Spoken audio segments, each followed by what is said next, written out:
Israel ಯುದ್ಧ ಸಂಘರ್ಷದ effect ಭಾರತದಲ್ಲಿ ಎಲ್ಪಿಜಿ ಸಿಲಿಂಡರ್ಗಳ ಅಭಾವ ಉಂಟಾಗಿದೆ. ದಾವಣಗೆರೆಯಲ್ಲಿ ಮದುವೆಗೂ ಕೂಡ ತಟ್ಟಿದೆ ಸಿಲಿಂಡರ್ ಬಿಸಿ. ಅಡುಗೆ ತಯಾರಿಸೋದಕ್ಕೆ ಗ್ಯಾಸ್ ಸಿಗದೆ ಪರದಾಡಿದ್ದಾರೆ. ಮಧ್ಯಪ್ರಾಚ್ಯದ ಯುದ್ಧದಿಂದಾಗಿ ಹರ್ಮುಜ್ ಜಲಸಂಧಿಯನ್ನ ಇರಾನ್ ತಡೆಯೊಡ್ಡಿರುವ ಕಾರಣಕ್ಕಾಗಿ ಸಾಕಷ್ಟು ಸಮಸ್ಯೆಗಳುಂಟಾಗ್ತಾ ಇದೆ. ಎಲ್ಪಿಜಿ ಸಿಲಿಂಡರ್ನ ಕೊರತೆ ತಟ್ಟಿರುವಂತದ್ದು.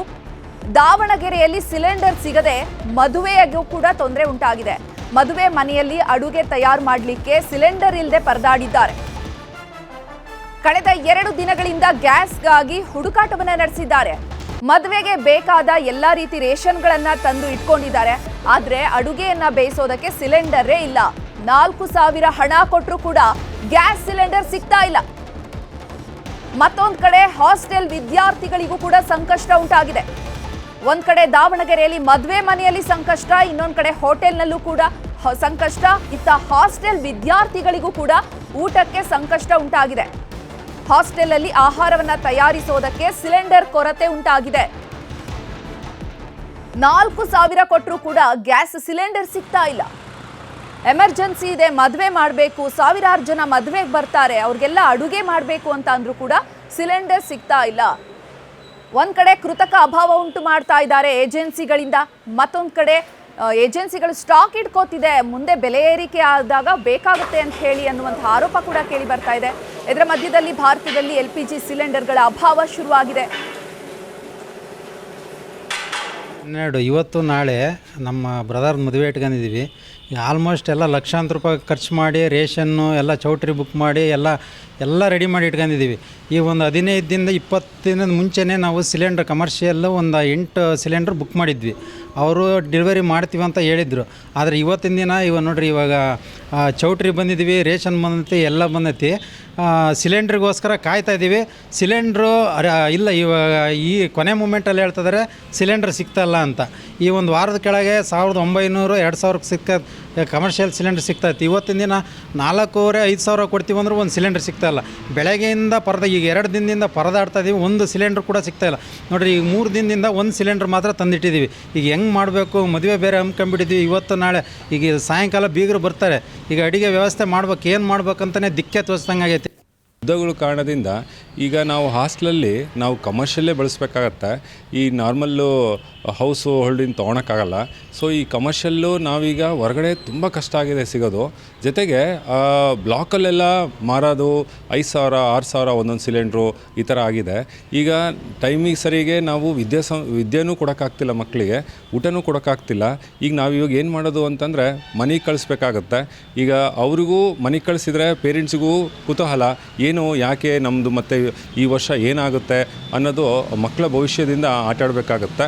ಈ ಸರ್ಕಾರ ತುಂಬ ಎಚ್ಚರಿಕೆಯಿಂದ ವಹಿಸಿ ಇದನ್ನು ಎಲ್ಲ ಸ್ವಲ್ಪ ಜವಾಬ್ದಾರಿತನದಿಂದ ನೋಡ್ಕೊಬೇಕು ಅನ್ನೋದು.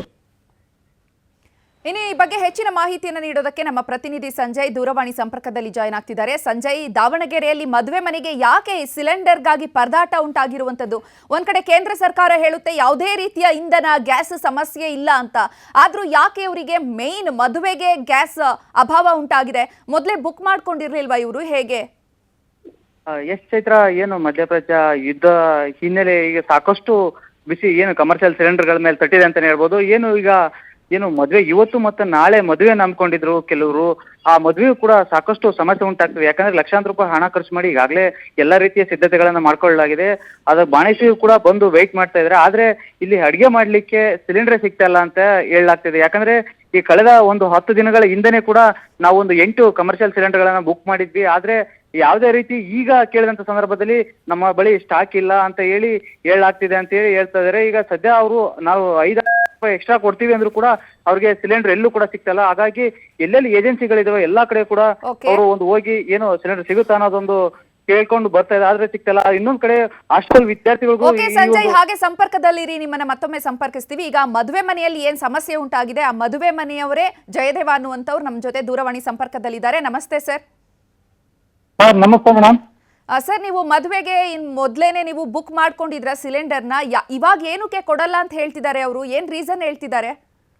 ರೀಸನ್ ಏನಂದ್ರೆ ಇವಾಗ ಅದೇ ಇದು ಯುದ್ಧ ನಡೀತಿರೋದ್ರಿಂದ ಇದು ಸಪ್ಲೈ ಆಗ್ತಾ ಇಲ್ಲ, ತುಂಬಾ ಕಷ್ಟ ಆಗ್ತೈತೆ ಅಂತ ಹೇಳ್ತಾ ಇದಾರೆ ಮೇಡಮ್. ಇವಾಗ ಬೇರೆ ಪರ್ಯಾಯ ವ್ಯವಸ್ಥೆ ಏನ್ ಮಾಡ್ಕೊಂಡಿದ್ದೀರಾ ಸರ್? ಪರ್ಯಾಯ ವ್ಯವಸ್ಥೆ ನಮ್ಮ ಹುಡುಗರನ್ನೇ ಒಂದು 5-6 ಜನ ಏಜೆನ್ಸಿಗಳ ಹತ್ರ ಅಲ್ಲಿ ಇಲ್ಲಿ ಕಳಿಸಿದ್ವಿ. ಈಗ ಆಲ್ರೆಡಿ ನೋಡ್ರಿ ಇವತ್ತು ನಾಳೆ ಮದುವೆ 11-12 ಚೌಟ್ರಿ ಬುಕ್ ಆಗಿದೆ, ರೇಷನ್ ತಂದಿದೀವಿ, ತರಕಾರಿ ಗಿರಕ ಎಲ್ಲ ರೆಡಿಯಾಗಿ ಇವತ್ತು ಈಗ ಸಂಜೆ ಎಷ್ಟೊತ್ತಿದ್ರು ಸಾಯಂಕಾಲ ಎಲ್ಲ ನೆಂಟರು ಅವರು ಇವರು ಬರ್ತಾ ಇದಾರೆ. ಆದ ಕಾರಣ ಈಗ ಒಂದು 5-6 ಜನ ನಮ್ಮ ಹುಡುಗರನ್ನೇ ಕಳಿಸಿದ್ವಿ ಏಜೆನ್ಸಿ ಎಲ್ಲೆಲ್ಲಿ ಇದಾರೆ ಅಲ್ಲೆಲ್ಲಿ ಅಂತ. ಇವಾಗ ಮೊದ್ಲೇ ಬುಕ್ ಮಾಡಿದ್ವಿ, 6 ಬುಕ್ ಮಾಡಿದ್ವಿ, ಅದ್ರಲ್ಲಿ 3 ತಂದು ಕೊಟ್ಟಿದ್ದಾರೆ ಮೇಡಮ್. ಇನ್ 3 ಸಿಕ್ಕಲ್ಲ ಅಂತಾರೆ. 3 ಅಂದ್ರೆ 3 ಸಾಕಾಗಲ್ಲ. ಒಂದ್ 2,200-300 ಜನಕ್ಕೆ ಅಷ್ಟೊಂದು ಸಾಕಾಗಲ್ಲ. ಹಂಗಾಗಿ 3 ಹೋಗಿದ್ದಾರೆ. ಬಹಳ ಕಷ್ಟ ಆಗ್ತಾ ಇದೆ ಮೇಡಮ್. ಸಿಲಿಂಡರ್ ಸಿಗ್ತಲ್ಲ. ಈಗ ನೋಡ್ರಿ 2,000 ರೂಪಾಯಿ ಸಿಗ್ತಾ ಇರೋಂಥದ್ದು 4,000-5,000 ಕೊಡ್ತೀವಿ ಅಂದ್ರೂ ಕೂಡ ಸಿಲಿಂಡರ್ ಸಿಗ್ತಾ ಇಲ್ಲ. ಅಷ್ಟೊಂದು ಕಷ್ಟ ಆಗ್ಬಿಟ್ಟಿದೆ. ಕೂಡಲೇ ಈ ಜಿಲ್ಲಾಡಳಿತ ಎಚ್ಚೆತ್ಕೊಂಡು ಸ್ವಲ್ಪ ಈ ತೊಂದರೆ ಆಗದ ರೀತಿ ಒಂದು ಕಠಿಣ ಕ್ರಮ ತಗೋಬೇಕು ಮೇಡಮ್. ಇನ್ನು ಬ್ಲಾಕ್ ನಲ್ಲಿ ಕೂಡ ಮಾರ್ತಿದಾರ ಅಲ್ಲಿ ನಿಮ್ಗೆ ಇವಾಗ ಕಮರ್ಷಿಯಲ್ ಸಿಲಿಂಡರ್ ಅಂತ ಅಂದ್ರೆ ಫಸ್ಟ್ ಎಲ್ಲ 1,800 ಬ್ಲಾಕ್ ಅಲ್ಲಿ ಕೂಡ ಸಿಗ್ತಾ ಇಲ್ಲ ಮೇಡಮ್. 4,000 ಕೊಡ್ತೀವಿ ಅಂದ್ರೆ ಸಿಲಿಂಡರ್ ಸಿಗ್ತಾ ಇಲ್ಲ. ನೀವ್ ಅದು ಕೂಡ ಟ್ರೈ ಮಾಡಿದ್ರಾ 4,000 ಕೊಡೋದಕ್ಕೆ ರೆಡಿ ಇದೀವಿ ಅಂತ? ಅದು ಕೂಡ ಟ್ರೈ ಮಾಡಿದ್ವಿ, ಅದು ಹೇಳಿದ್ವಿ, ಆದ್ರೆ ಸಿಗ್ತಾ ಇಲ್ಲ. ಇವಾಗ ಅಲ್ಲಿ ಬೇರೆ ಬೇರೆ ಏಜೆನ್ಸಿ ಹತ್ರ ಕಳಿಸಿದೀನಿ ಮೇಡಮ್. ಸದ್ಯಕ್ಕೆ ಒಂದೊಂದಾದ್ರೂ ಹಿಂಗ್ ಮದುವೆ ಐತೆ ಅಂತ ಎಲ್ಲ ನಮ್ ಕಷ್ಟ ಹೇಳ್ಕೊಂಡು 1-2 ಸಿಕ್ಕರೆ ಎಲ್ಲರೂ ತಗೊಂಬರ್ರಿ ಅಂತ ಹುಡುಗರನ್ನ ಕಳಿಸಿದೀನಿ. ನೋಡೋಣ ಅಡ್ಜಸ್ಟ್ ಆಗುತ್ತೆ ಅಂತ ಹೇಳಿದ್ರೆ ಅಡ್ಜಸ್ಟ್ ಆದ್ರೇನೆ ಒಳ್ಳೇದ್ ಮೇಡಮ್. ಇಲ್ಲ ಅಂದ್ರೆ ಬಹಳ ಕಷ್ಟ ಆಗುತ್ತೆ. ಇದಕ್ಕೋಸ್ಕರ ಈ ಜಿಲ್ಲಾಡಳಿತ ಅದೇನೇನು ಅದು ಯಾರು ಸಂಬಂಧಪಟ್ಟಿರ್ತದ ಆ ಇಲಾಖೆಯವರು ಈ ತರ ಮದುವೆಗಳು ಹಾಸ್ಟೆಲ್ ಅವರು ಇವರಿಗೆ ತೊಂದರೆ ಆಗದ ರೀತಿ ಕ್ರಮ ತಗೊಂಡ್ರೆ ಬಹಳ ಒಳ್ಳೇದು ಮೇಡಮ್. ಸರ್ ನೀವಿನ್ನು ಸೌದೆ ಒಲೆಯನ್ನ ಏನಾದ್ರೂ ಬಳಕೆ ಮಾಡಬಹುದಿತ್ತಾ ಅಥವಾ ಮಾಡಿದ್ರಾ ಹೇಗೆ? ಇಲ್ಲ ಮೇಡಮ್, ಇತ್ತೀಚಿನ ದಿನಗಳಲ್ಲಿ ಸೌದೆ ಒಲೆಗಳು ಆಲ್ಮೋಸ್ಟ್ ಇರಲ್ಲ ಮೇಡಮ್. ಇಲ್ಲಿ ಚೌಟ್ರಿಗಳಾಗಿರಲ್ಲ, ಎಲ್ಲಿರಲ್ಲ. ಹಾಸ್ಟೆಲ್ ಅಲ್ಲಿ ಇರ್ಬೋದೇನೋ, ಚೌಟ್ರಿಗಳಾಗ ಆಲ್ಮೋಸ್ಟ್ ಸೌದೆ ಒಲೆಗಳು ಇರಲ್ಲ. ಯಾಕಂದ್ರೆ ಇತ್ತೀಚಿನ ದಿನ ಈಗಿನ ವಾತಾವರಣ ಸರಿಯಾಗಿ ಎಲ್ಲ ಆಲ್ಮೋಸ್ಟ್ ಸಿಲಿಂಡರ್ ಅಲ್ಲೇ ಮಾಡ್ತಿರ್ತಾರೆ. ಸೌದೆ ಒಲೆಗಳು ಕೂಡ ಇರಲ್ಲ. ಸೌದೆ ಒಲೆಗೆ ಮಾಡೋಣ ಅಂದ್ರೂ ಕೂಡ ಸೌದೆ ಒಲೆಗಳು ಇರ್ಬೇಕಲ್ಲ ಮೇಡಮ್. ಅಷ್ಟು ತುಂಬಾ ಜನಕ್ಕೆ ಮಾಡೋವಷ್ಟು ಸೌದೆ ಒಲೆಗಳು ಇಲ್ಲಿ ವ್ಯವಸ್ಥೆ ಇರಲ್ಲ ಮೇಡಮ್. ತುಂಬಾ ಅಂದ್ರೆ ತುಂಬಾ ಕಷ್ಟ ಆಗುತ್ತೆ. ಸಿಲಿಂಡರ್ ಬೇಕು ಆಲ್ಮೋಸ್ಟ್. ಅದು ಕಮರ್ಷಿಯಲ್. ಇದು ಡೊಮೆಸ್ಟಿಕ್ ಅಂದ್ರೆ ಅದು ಇಲ್ಲಿ ಎಲ್ಲ ಯೂಸ್ ಮಾಡಂಗಿಲ್ಲ. ಅದು ಒಂದು ಸಮಸ್ಯೆ ಇದೆ ಮೇಡಮ್. ಇವಾಗ ಅವ್ರ ಏಜೆನ್ಸಿ ಅವ್ರಿನ್ನ ಮಿಕ್ಕಂತಹ 3 ಸಿಲಿಂಡರ್ಗಳನ್ನ ನಿಮ್ಗೆ ಯಾವಾಗ ಕೊಡ್ತೀವಿ ಅಂತ ಹೇಳಿದ್ದಾರೆ? ಕೊಡ್ತಾರೆ ಮೇಡಮ್. ಈ ಸಾಯಂಕಾಲದೊಳಗೆ ಅಡ್ಜಸ್ಟ್ ಮಾಡ್ತೀವಿ ಅಂತ ಹೇಳಿದಾರೆ. ನೋಡ್ಬೇಕು ಮೇಡಮ್. ಅಂದ್ರೆ ಇವಾಗ ಸ್ಟಾಕ್ ಇಲ್ಲ, ಸಂಜೆ ಎಷ್ಟಲ್ಲಿ ಕೊಡ್ತೀವಿ ಅಂತ ಹೇಳಿದ್ದಾರೆ. ಸಾಕಿಲ್ಲ, ಸಂಜೆ ಅಷ್ಟೊತ್ತಿಗೆ ಅಡ್ಜಸ್ಟ್ ಮಾಡಿ ಎಲ್ಲಾದ್ರೂ ಅಡ್ಜಸ್ಟ್ ಮಾಡ್ತೀವಿ, ತೊಂದರೆ ಆಗದ ರೀತಿ ನೋಡ್ಕೊಂತೀವಿ ಅಂತ ಹೇಳಿದ್ದಾರೆ. ಅದೇ ರೀತಿ ಬೇರೆಯವ್ರಿಗೆ ಯಾರಿಗೂ ತೊಂದರೆ ಆಗ್ಬಾರ್ದಲ್ಲ ಮೇಡಮ್. ನೆಕ್ಸ್ಟ್ ಮದುವೆ ಇನ್ನೇನು ಮದುವೆ ಸೀಸನ್, ಮದುವೆಗಳು ಇರ್ತವೆ, ಬೇರೆ ಬೇರೆ ಫಂಕ್ಷನ್ಗಳು ಇರ್ತವೆ, ಹಾಸ್ಟೆಲ್ ಹುಡುಗರು ಇರ್ತಾರೆ, ಅವ್ರಿಗೆಲ್ಲ ತೊಂದರೆ ಆಗಬಾರ್ದು ಅಂತ ನಾವು ಹೇಳ್ಕೊಂತ ಇದೀವಿ ಮೇಡಮ್. ಧನ್ಯವಾದ ಜಯದೇವ ಸರ್, ನಮ್ಮ ಜೊತೆ ಇಷ್ಟೊತ್ತು ಮಾತನಾಡಿದ್ದಕ್ಕೆ. ದೇವರಿಗೂ ಕೂಡ ತಟ್ಟಿದೆ ಗಲ್ಫ್ ಯುದ್ಧದ ಭೀತಿ. ದೇಗುಲಗಳಲ್ಲಿ ಅನ್ನದಾನಕ್ಕೆ ಕತ್ತರಿ ಬಿದ್ದಿದ್ಯಾ? ಗ್ಯಾಸ್ ಸಮಸ್ಯೆಯಿಂದಾಗಿ ಅನ್ನ ಪ್ರಸಾದಕ್ಕೆ ಸಮಸ್ಯೆ ಉಂಟಾಗ್ತಾ ಇದೆಯಂತೆ. ದೇವರಿಗೂ ಕೂಡ ಈ ಗಲ್ಫ್ ಯುದ್ಧದ ಒಂದು ಎಫೆಕ್ಟ್ ತಟ್ಟಿದೆ. ಬನಶಂಕರಿ ದೇವಸ್ಥಾನದಲ್ಲಿ ಪ್ರಸಾದ ಸಿಗ್ತಾ ಇಲ್ವಂತೆ. ಬೆಂಗಳೂರಿನ ಪ್ರಸಿದ್ಧ ಬನಶಂಕರಿ ದೇವಸ್ಥಾನ ಗ್ಯಾಸ್ ಸಮಸ್ಯೆಯಿಂದಾಗಿ ಅಲ್ಲಿ ಅನ್ನ ಪ್ರಸಾದವನ್ನ ತಯಾರಿ ಮಾಡಲಿಕ್ಕೆ ಸಮಸ್ಯೆ ಉಂಟಾಗ್ತಾ ಇದೆ ಅಂತ ಹೇಳಿ ಅಲ್ಲಿನ ಆಡಳಿತ ಮಂಡಳಿ ಹೇಳ್ತಾ ಇದೆ. ದೇವಸ್ಥಾನದಲ್ಲಿ ಸದ್ಯ 4 ಸಿಲಿಂಡರ್ಗಳಿವೆ. 4 ಸಿಲಿಂಡರ್ ಖಾಲಿಯಾದ್ರೆ ದಾಸೋಹಕ್ಕೆ ಏನ್ ಮಾಡೋದು ಅನ್ನುವಂತಹ ಆತಂಕ ದೇಗುಲದ ಆಡಳಿತ ಮಂಡಳಿಗೆ ಇದೆ. ಸೌದೆ ಅಥವಾ ಬೇರೆ ಪರ್ಯಾಯ ವ್ಯವಸ್ಥೆಯನ್ನ ಮಾಡಬೇಕು. 4 ಸಿಲಿಂಡರ್ ಇದೆ ಸದ್ಯಕ್ಕೆ. ಆ ಸಿಲಿಂಡರ್ಗಳು ಕೂಡ ಖಾಲಿಯಾದ್ರೆ ಹೇಗೆ ಅನ್ನುವಂಥ ಆತಂಕ ಅವ್ರಿಗೆ. ನಾವು ಪ್ರಸಾದದ ವಿತರಣೆಯನ್ನ ನಿಲ್ಲಿಸೋದಕ್ಕೆ ಆಗಲ್ಲ. ಬನಶಂಕರಿ ಅನ್ನದಾಸೋಹ ವಿಭಾಗದ ದೇವರಾಜು ಹೇಳಿಕೆಯನ್ನ ನೀಡಿರುವಂತದ್ದು. ದೇವರ ದರ್ಶನಕ್ಕೆ ಬರುವಂತಹ ಭಕ್ತಾದಿಗಳಿಗೆ ಅನ್ನ ಪ್ರಸಾದವನ್ನ ವಿತರಣೆ ಮಾಡಬೇಕು, ಅದನ್ನ ನಿಲ್ಲಿಸೋದಕ್ಕಾಗಲ್ಲ. ಆದ್ರೆ ಸಿಲಿಂಡರ್ನ ಕೊರತೆ ಇದೆ. ಗ್ಯಾಸ್ ಸಮಸ್ಯೆಯಿಂದಾಗಿ ಅನ್ನ ಪ್ರಸಾದಕ್ಕೆ ವ್ಯವಸ್ಥೆಯನ್ನ ಕಲ್ಪಿಸೋದಕ್ಕಾಗ್ತಾ ಇಲ್ಲ. ಬನಶಂಕರಿ ದೇವಾಲಯದಲ್ಲಿ ಈ ಒಂದು ಘಟನೆ ನಡೆದಿರುವಂತದ್ದು. ಬೆಂಗಳೂರಿನ ಪ್ರಸಿದ್ಧ ಬನಶಂಕರಿ ದೇಗುಲ 4 ಸಿಲಿಂಡರ್ಗಳಿದೆ. ಆ 4 ಸಿಲಿಂಡರ್ ಖಾಲಿ ಆದ್ರೆ ಏನ್ ಮಾಡೋದು ಅನ್ನುವಂತ ಆತಂಕ ಆಡಳಿತ ಮಂಡಳಿಗಿದೆ. 4 ಸಿಲಿಂಡರ್ ಮುಗಿಯೋವರೆಗೂ ನಾವು ವ್ಯವಸ್ಥೆ ಮಾಡ್ತೀವಿ, ಪ್ರಸಾದಕ್ಕೆ ಯಾವುದೇ ತೊಂದರೆ ಇಲ್ದಂಗೆ. ಅದು ಮುಗಿದ ಮೇಲೆ ಬದಲಿ ವ್ಯವಸ್ಥೆ ಆಡಳಿತ ಮಂಡಳಿ ಜೊತೆ ಮಾತಾಡಿ ನಾವು ಯಾವ ಥರ ಮುಂದಿನ ಕ್ರಮ ಕೈಗೊಳ್ಬೇಕು ಅನ್ನೋ ಮಾತಾಡಿ ಪ್ರಸಾದ ಅಂತೂ ನಿಲ್ಲಿಸಲ್ಲ. ಇದನ್ನೇ ಎಷ್ಟೋ ಜನ ಭಕ್ತಾದಿಗಳು ನಂಬ್ಕೊಂಡು ಪ್ರಸಾದಕ್ಕೆ ಅಂತ ಬರ್ತಾರೆ. ಅವರಿಗೆ ತೊಂದರೆ ಆಗಬಾರ್ದು ಅಂತ ಕಡಿಮೆ ಪ್ರಮಾಣದಲ್ಲಾದರೂ ಕೊಟ್ಟು ನಾವು ವ್ಯವಸ್ಥೆ ಮಾಡ್ತೀವಿ. ಪ್ರತಿದಿನ ಒಂದು 2,000 ರಿಂದ 3,000 ಜನ ಬರ್ತಾರೆ ಸರ್ ಮಾಮೂಲಿ ದಿನಗಳಲ್ಲಿ. ವಿಶೇಷ ದಿನಗಳಲ್ಲಿ 5,000, ಆಮೇಲೆ ಶುಕ್ರವಾರ, ಮಂಗಳವಾರ, ಭಾನುವಾರ 10 ರಿಂದ 15,000 ಜನ ಬರ್ತಾರೆ. ಸೊ ಅದು ಯಾರು ಪ್ರಸಾದ ಇಲ್ಲದೆ ಹೋಗಬಾರ್ದು, ಆ ಥರ ನಾವು ಬದಲಿ ವ್ಯವಸ್ಥೆ ಅಂದರೆ ಏನಾದ್ರು ಸೌದೆನೋ ಇನ್ನೊಂದು ಏನಾದರೂ ಮಾಡಿ ಎಲ್ಲಿಂದ ತರಿಸ್ಕೊಳ್ಳೋದು ಆ ಥರ ಮಾಡಿ ನಾವು ಮಾಡಬೇಕು.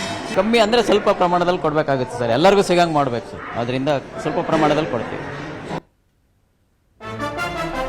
ಬಂಡೆ ಮಹಾಕಾಳಿ ದೇವಸ್ಥಾನಕ್ಕೂ ಕೂಡ ಯುದ್ಧದ ಬಿಸಿ ತಟ್ಟಿದೆ. ಪ್ರಸಾದವನ್ನ ತಯಾರು ಮಾಡೋದಕ್ಕೆ ಸಿಲಿಂಡರ್ನ ಕೊರತೆ ಉಂಟಾಗಿದೆ. ಬಂಡೆ ಮಹಾಕಾಳಿ ದೇಗುಲದಲ್ಲೂ ಕೂಡ ಈ ಯುದ್ಧದ ಎಫೆಕ್ಟ್ನಿಂದಾಗಿ ಸಿಲಿಂಡರ್ ಕೊರತೆ ಉಂಟಾಗಿದೆ. ಕಮರ್ಷಿಯಲ್ ಸಿಲಿಂಡರ್ಗೆ ಬ್ಲಾಕ್ನಲ್ಲಿ 3 ರಿಂದ 4 ಸಾವಿರಕ್ಕೆ ಸೇಲ್ ಮಾಡ್ತಿದ್ದಾರೆ. ಪ್ರಸಾದವನ್ನ ತಯಾರು ಮಾಡೋದಕ್ಕೆ ಆಗದಂತಹ ಸ್ಥಿತಿಯಲ್ಲಿ ದೇವಸ್ಥಾನ ಇದೆ. ಸದ್ಯಕ್ಕೆ ಭಕ್ತಾದಿಗಳ ಮನೆಯಿಂದ ಸಿಲಿಂಡರ್ ಅನ್ನ ಕಾಣಿಕೆ ನೀಡಲಾಗಿದೆ. ಭಕ್ತಾದಿಗಳ ಮನೆಯಿಂದ ಸಿಲಿಂಡರ್ ಅನ್ನ ತಗೊಂಡು ಬಂದು ಸದ್ಯಕ್ಕೆ ಪ್ರಸಾದವನ್ನ ತಯಾರು ಮಾಡ್ತಿದ್ದಾರೆ. ಆದ್ರೆ ಅದು ಖಾಲಿ ಆದ್ಮೇಲೆ ಮುಂದೆ ಏನು ಅನ್ನುವಂತಹ ಪ್ರಶ್ನೆ ದೇಗುಲದ ಆಡಳಿತ ಮಂಡಳಿ ಮುಂದೆ ಇರುವಂತದ್ದು. ಬಂಡೆ ಮಹಾಕಾಳಿ ದೇವಸ್ಥಾನ ಯುದ್ಧದ ಬಿಸಿ ದೇವಾಲಯಗಳಿಗೂ ಕೂಡ ಬಿಟ್ಟಿಲ್ಲ. ದೇವಾಲಯಗಳಲ್ಲಿ ಪ್ರಸಾದವನ್ನ ತಯಾರು ಮಾಡಬೇಕು ಅಂದ್ರೆ ಸಾಮಾನ್ಯವಾಗಿ ಎಲ್ಲಾ ದೇವಾಲಯಗಳು ಕೂಡ ಈಗ ಸಿಲಿಂಡರ್ನನ್ನ ಅವಲಂಬಿಸಿರುವಂತದ್ದು. ಅಲ್ಲಿ ಬ್ಲಾಕ್ ಅಲ್ಲಿ ಕೊಡ್ತೀವಿ ಅಂತ ಅಂದ್ರೂ ಕೂಡ ದುಡ್ಡು ಕೊಡ್ಲಿಕ್ಕೆ ತಯಾರಿದ್ರು ಕೂಡ ಸಿಲಿಂಡರ್ಗಳು ಸಿಗದೆ ಇರುವಂತಹ ಪರಿಸ್ಥಿತಿ ನಿರ್ಮಾಣ ಆಗಿದೆ. ಗ್ಯಾಸ್ ಟ್ರಬಲ್ ಮಧ್ಯೆ ಇಸ್ಕಾನ್ನಿಂದ ಪ್ರಸಾದ ಹಂಚಿಕೆ ಮಾಡಲಾಗ್ತಾ ಇದೆ. ಯಥಾ ಪ್ರಕಾರವಾಗಿ ಇಸ್ಕಾನ್ ದೇಗುಲದಲ್ಲಿ ಪ್ರಸಾದವನ್ನ ಹಂಚಿಕೆ ಮಾಡ್ತಿದ್ದಾರೆ. ಒಟ್ಟು 6 ಕೇಂದ್ರಗಳಲ್ಲಿ ಇಸ್ಕಾನ್ನಿಂದ ಆಹಾರ ತಯಾರಿಕೆಯನ್ನ ಮಾಡಲಾಗುತ್ತೆ. 3 ಕಡೆಗಳಲ್ಲಿ ಸ್ಟೀಮ್ ಅನ್ನ ಬಳಸಿ ಆಹಾರವನ್ನ ಪ್ರಸಾದವನ್ನ ತಯಾರಿಸ್ತಾರೆ. ಮತ್ತೆ 3 ಕಡೆಗಳಲ್ಲಿ ಗ್ಯಾಸ್ ಅನ್ನ ಬಳಕೆ ಮಾಡ್ತಾರೆ. ಗ್ಯಾಸ್ ಸಿಲಿಂಡರ್ ಅನ್ನ ಬಳಸಿ 3 ಕಡೆ ತಯಾರು ಮಾಡ್ತಾರೆ, ಇನ್ನು 3 ಕಡೆ ಸ್ಟೀಮ್ ನಲ್ಲಿ ತಯಾರಿಸ್ತಾರೆ. ಅಲ್ಲದೆ ಇಸ್ಕಾನ್ ಆಹಾರ ಹಂಚಿಕೆ ಕಾರ್ಯ ಎಂದಿನಂತೆ ನಡೀತಾ ಇದೆ. ಯಾವುದೇ ರೀತಿ ಗ್ಯಾಸ್ ಕೊರತೆಯ ಎಫೆಕ್ಟ್ ಇಸ್ಕಾನ್ ದೇಗುಲಕ್ಕೆ ತಟ್ಟಿಲ್ಲ. ಗ್ಯಾಸ್ ಸಮಸ್ಯೆ ಆದ್ರೂ ಕೂಡ ಸ್ಟೀಮ್ ಸೆಂಟರ್ನ ವ್ಯವಸ್ಥೆ ಇದೆ. ಆ ಸ್ಟೀಮ್ ಸೆಂಟರ್ನಿಂದಾಗಿ ಅಕ್ಷಯ ಪಾತ್ರೆಗೆ ಆಹಾರ ನೀಡುವ ವ್ಯವಸ್ಥೆ ಆಗಿದೆ ಅಂತ ಮಾಹಿತಿ ಲಭ್ಯವಾಗಿದೆ. ತನಕ ಏನ್ ನೋಡಿಲ್ಲ, ಇನ್ನ ಏನಾಗತ್ತೆ ಗೊತ್ತಾಗತ್ತೆ ಆಮೇಲೆ. ಇನ್ನ ಏನಾಗಿಲ್ಲ. ನೀವು ಗ್ಯಾಸ್ ಅಲ್ಲಿ ಅಡಿಗೆ ಮಾಡ್ತೀರಾ? ಹಾ, ಗ್ಯಾಸ್ ನಲ್ಲಿ ಮಾಡ್ತೀವಿ. ಎಲ್ಲಿ? ಇಲ್ಲಿ ಕೆಳಗಡೆ ನಮ್ ಕಿಚನ್ ಇದೆಲ್ಲ ಅಲ್ಲಿ. ಏನ್ ತೊಂದರೆ ಏನಾಗಿಲ್ಲ? ಇನ್ನ ಏನ್ ಬಂದಿಲ್ಲ. ನಿಮ್ಮ ಈ ಸ್ಟೀಮ್ ಸೆಂಟರ್ ಇದೆಯಲ್ಲ, ಅಲ್ಲಿ ಸ್ಟೀಮ್ ಅಲ್ಲಿ ಮಾಡಲ್ಲ? ಅಲ್ಲಿ ಮಾಡಲ್ಲ. ನಮ್ದು ಈ ಸೆಂಟರ್ ಬೇರೆ, ಆ ಸೆಂಟರ್ ಬೇರೆ. ಈ ಶೇಷಾದ್ರಿಪುರಂ ಇಸ್ಕಾನ್ ಇದೆಲ್ಲ, ಇಲ್ಲೂ ಕಂಪ್ಲೀಟ್ ಬೇರೆ. ಇನ್ನ ಏನ್ ಪ್ರಾಬ್ಲಮ್ ಬಂದಿಲ್ಲ, ಆಮೇಲೆ ಏನ್ ಬರುತ್ತೆ ನೋಡೋಣ. ಈಗ ಸದ್ಯಕ್ಕೆ ಏನು ಪ್ರಾಬ್ಲಮ್? ಸದ್ಯಕ್ಕೆ ಏನ್ ಪ್ರಾಬ್ಲಮ್? ಮಲೆ ಮಹದೇಶ್ವರನಿಗೆ ತಟ್ಟದ ಗ್ಯಾಸ್ ಸಿಲಿಂಡರ್ ಸಮಸ್ಯೆ. 10 ದಿನಗಳಿಗೆ ಆಗುವಷ್ಟು ಗ್ಯಾಸ್ ಸಿಲಿಂಡರ್ ಸ್ಟಾಕ್ ಇದೆ. ಮಲೆ ಮಹದೇಶ್ವರ ದೇಗುಲ ಅಂದ್ರೆ ಪ್ರತಿದಿನವೂ ಕೂಡ ಸಾವಿರಾರು ಭಕ್ತರು ಭೇಟಿ ನೀಡ್ತಾರೆ. ಅನ್ನದಾಸೋಹದ ವ್ಯವಸ್ಥೆ ಇರುತ್ತೆ. ಆದ್ರೆ 10 ದಿನಗಳಿಗೆ ಆಗುವಷ್ಟು ಅಲ್ಲಿ ಗ್ಯಾಸ್ ಸಿಲಿಂಡರ್ನ ಮಲೆ ಮಹದೇಶ್ವರ ದೇವಾಲಯದ ಆಡಳಿತ ಮಂಡಳಿ ಸ್ಟಾಕ್ ಇಟ್ಕೊಂಡಿದೆ. ದಾಸೋಹ ಮತ್ತು ಲಡ್ಡು ತಯಾರಿಕೆಗೆ ಸದ್ಯ ಯಾವುದೇ ರೀತಿ ತೊಂದರೆ ಇಲ್ಲ. ದಾಸೋಹಕ್ಕೆ ನಿತ್ಯ ಸರಾಸರಿ 15 ಗ್ಯಾಸ್ ಸಿಲಿಂಡರ್ಗಳನ್ನ ಬಳಕೆ ಮಾಡುತ್ತೆ ದೇಗುಲದ ಪ್ರಾಧಿಕಾರದ ಕಾರ್ಯದರ್ಶಿ ರಘು ಮಾಹಿತಿಯನ್ನು ನೀಡಿದ್ದಾರೆ. ನಮ್ಮ ಬಳಿ ಇನ್ನೂ 10 ರಿಂದ 12 ದಿನಗಳವರೆಗೆ ಆಗುವಷ್ಟು ಸಿಲಿಂಡರ್ ಸ್ಟಾಕ್ ಇದೆ. ದಾಸೋಹ ಮತ್ತು ಲಾಡು ತಯಾರಿಕೆಗೆ ಪ್ರತಿನಿತ್ಯ ಸರಾಸರಿ 15 ಗ್ಯಾಸ್ ಸಿಲಿಂಡರ್ಗಳು ಬೇಕಾಗುತ್ತೆ ಅಂತ ಹೇಳ್ತಿದ್ದಾರೆ. ನೋಡಿ, ಅಷ್ಟು ಗ್ಯಾಸ್ ಸಿಲಿಂಡರ್ ಅನ್ನ ಬಳಸಿದ್ರು ಕೂಡ ಮುಂದಿನ 10-12 ದಿನಗಳಿಗೆ ಯಾವುದೇ ರೀತಿ ಗ್ಯಾಸ್ ಕೊರತೆ ಉಂಟಾಗದೇ ಇರೋ ರೀತಿಯಲ್ಲಿ ಮುನ್ನೆಚ್ಚರಿಕಾ ಕ್ರಮವನ್ನು ಕೈಗೊಂಡಿದ್ದಾರೆ. ಸ್ಟಾಕ್ ಇಟ್ಕೊಂಡಿದ್ದಾರೆ ಅಷ್ಟೇ. ಯಾಕಂದ್ರೆ ಪ್ರತಿದಿನ ಸಾವಿರಾರು ಸಂಖ್ಯೆಯಲ್ಲಿ ಮಲೆ ಮಹದೇಶ್ವರನ ದರ್ಶನವನ್ನ ಪಡೆಯೋದಕ್ಕೆ ಭಕ್ತಾದಿಗಳು ತೆರಳ್ತಾರೆ. ಅವರಿಗೆ ಅನ್ನದಾಸೋಹ ನಡೀತಾ ಇರುತ್ತೆ, ಲಡ್ಡು ಪ್ರಸಾದದ ವಿತರಣೆಯನ್ನ ಮಾಡಲಾಗ್ತಾ ಇರುತ್ತೆ. ಅದಕ್ಕೆ ಯಾವುದೇ ರೀತಿ ಸಮಸ್ಯೆ ಉಂಟಾಗಬಾರ್ದು ಅಂತ ಮುನ್ನೆಚ್ಚರಿಕಾ ಕ್ರಮವಾಗಿ 10 ದಿನಕ್ಕಾಗುವಷ್ಟು ಗ್ಯಾಸ್ ಸಿಲಿಂಡರ್ಗಳನ್ನ ಸ್ಟಾಕ್ ಇಟ್ಕೊಂಡಿದ್ದಾರೆ.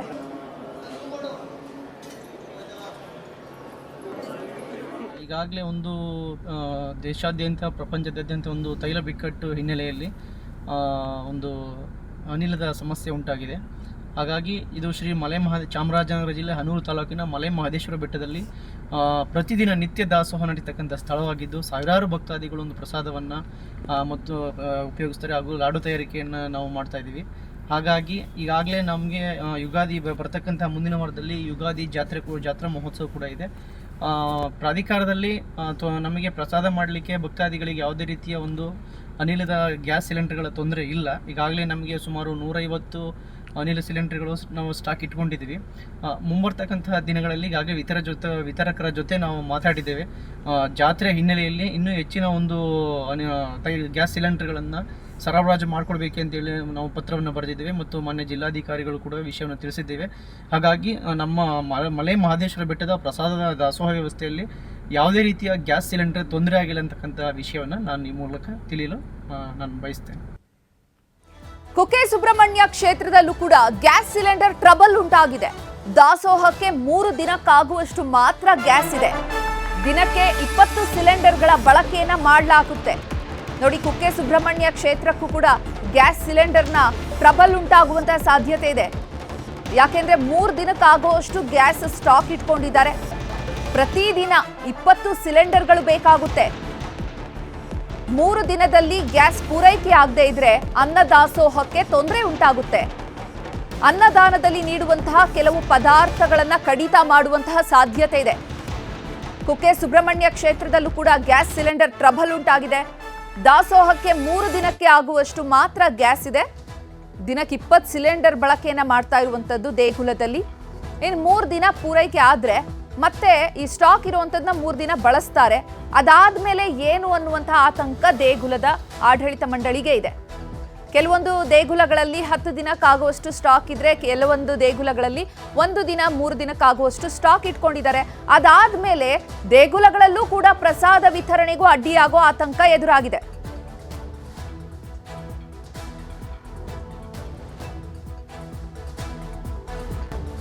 ಕಮರ್ಷಿಯಲ್ ಗ್ಯಾಸ್ ಪೂರೈಕೆಯಲ್ಲಿ ವ್ಯತ್ಯಯದ ಹಿನ್ನೆಲೆ ಮಂಗಳೂರಿಗೂ ಕೂಡ ಗ್ಯಾಸ್ ಸಿಲಿಂಡರ್ನ ಅಭಾವ ತಟ್ಟಿದೆ.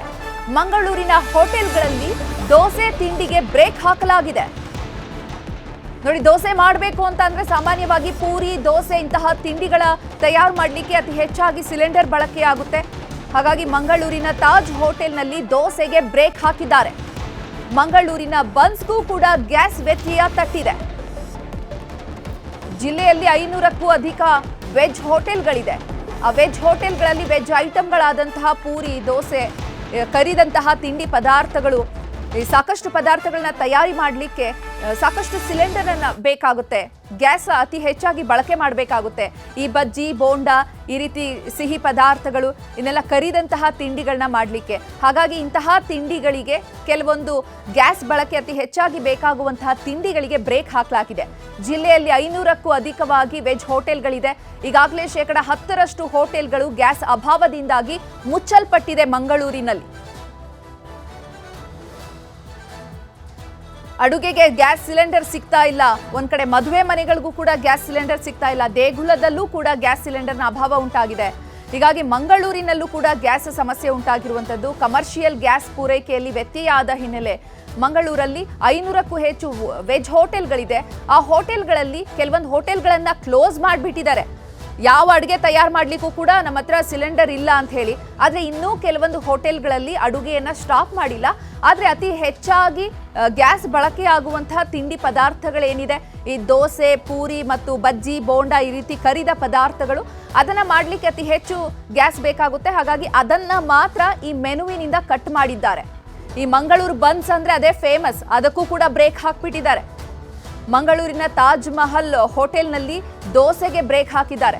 ತಾಜ್ ಮಹಲ್ ಹೋಟೆಲಲ್ಲಿ ದೋಸೆ ತುಂಬಾ ಫೇಮಸ್. ಆದರೆ ಅನಿವಾರ್ಯ ಕಾರಣದಿಂದಾಗಿ ಗ್ಯಾಸ್ ಸಿಲಿಂಡರ್ನ ಕೊರತೆ ಉಂಟಾಗಿರೋದ್ರಿಂದಾಗಿ ಮೆನುವಿನಿಂದ ಕಟ್ ಮಾಡಿದ್ದಾರೆ. 500ಕ್ಕೂ ಅಧಿಕ ಹೋಟೆಲ್ಗಳಿದ್ದು 10% ಹೋಟೆಲ್ಗಳು ಈಗಾಗಲೇ ಕ್ಲೋಸ್ ಆಗಿಬಿಟ್ಟಿದೆ. ಇಂಡಿಯನ್ ಸ್ಟೈಲ್ ವೆಜಿಟೇರಿಯನ್ ಹೋಟೆಲ್ ಸಾಧಾರಣ 500 ಹೋಟ್ಲು ಇದೆ.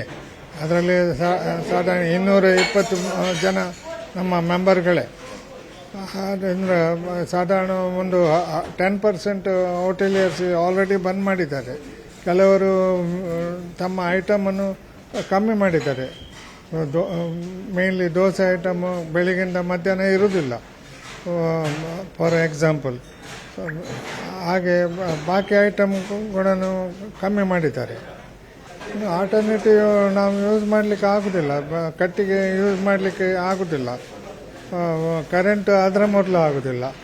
ಅಂದರೆ ಎವ್ರಿ 6 ಮಂತ್ಸ್ ಕರೆಂಟಿಗೆ ರೇಟ್ ಜಾಸ್ತಿ ಮಾಡ್ತಾ ಇದ್ದಾರೆ. ಕಮರ್ಷಿಯಲಿಗೆ ಸಹ ಜಾಸ್ತಿ ಮಾಡಿದ್ದಾರೆ, ಸಿಲಿಂಡರಿಗೆ ಸಹ ಜಾಸ್ತಿ ಮಾಡಿದ್ದಾರೆ. ಆದರೆ ಚಿಂತೆ ಇಲ್ಲ, ಸಪ್ಲೈ ಎಲ್ಲ ಏನು ಮಾಡೋದು. ಹೀಗೆ ಪರಿಸ್ಥಿತಿ ಆದರೆ ಎಲ್ಲ ಹೋಟೆಲ್ಗಳು ಬಂದಾಗುವ ಚಾನ್ಸಸ್ ಉಂಟು. ದೋಸೆ ಐಟಮನ್ನು ಬಂದ್ ಮಾಡಿದ್ದೇವೆ. ಬೆಳಿಗ್ಗೆ ನಾವು ಮಾಡೋದಿಲ್ಲ, ಈಗ ಗ್ಯಾಸಿನಿಂದ ಪ್ರಾಬ್ಲಮ್ ಆಗಿದೆ. ವಾಣಿಜ್ಯ ಗ್ಯಾಸ್ ಪೂರೈಕೆಯಲ್ಲಿ ವ್ಯತ್ಯಯವಾದ ಹಿನ್ನೆಲೆ ಮಂಗಳೂರಲ್ಲೂ ಕೂಡ ಗ್ಯಾಸ್ ಟ್ರಬಲ್ ಉಂಟಾಗಿರುವಂಥದ್ದು.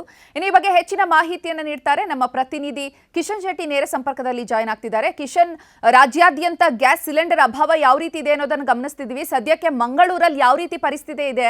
ಅಲ್ಲಿನ ಹೋಟೆಲ್ಗಳಿಗೆ ಗ್ಯಾಸ್ ಸಿಲಿಂಡರ್ಗಳ ಪೂರೈಕೆ ಆಗ್ತಾ ಇಲ್ಲ ಅಂತ ಹೋಟೆಲ್ ಮಾಲೀಕರು ಆರೋಪವನ್ನ ಮಾಡ್ತಿದ್ದಾರೆ. ಏಜೆನ್ಸಿಗಳು ಏನು ಹೇಳ್ತಿದ್ದಾರೆ? ಏನಾದರೂ ಕೃತಕ ಅಭಾವವನ್ನು ಸೃಷ್ಟಿಸ್ತಿದ್ದಾರಾ, ಹೇಗೆ?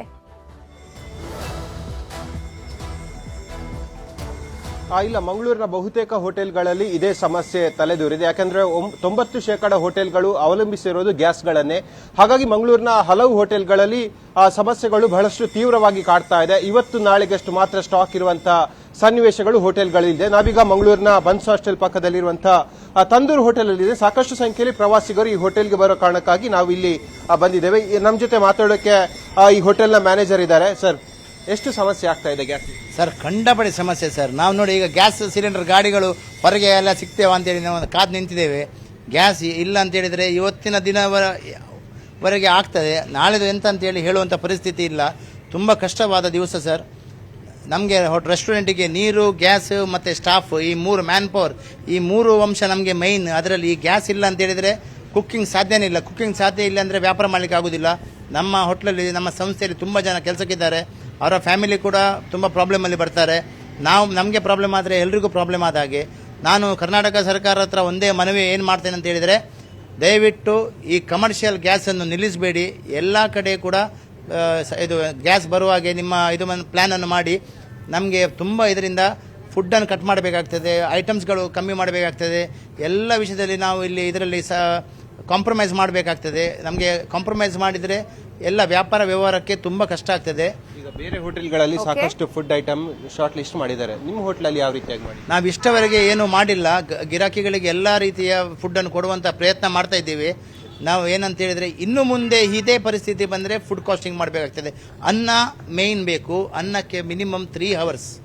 ಎಸ್, ಇದು ಮಂಗಳೂರಿನ ಈ ಹೋಟೆಲ್ನ ಮ್ಯಾನೇಜರ್ ಅವರ ಅಭಿಪ್ರಾಯ. ಬಹುತೇಕ ಎಲ್ಲ ಹೋಟೆಲ್ಗಳಲ್ಲಿ ಇದೇ ಸಮಸ್ಯೆ ಇರುವಂತದ್ದು. ಧನ್ಯವಾದ ಕಿಶನ್, ತಮ್ಮೆಲ್ಲ ಮಾಹಿತಿಗಾಗಿ.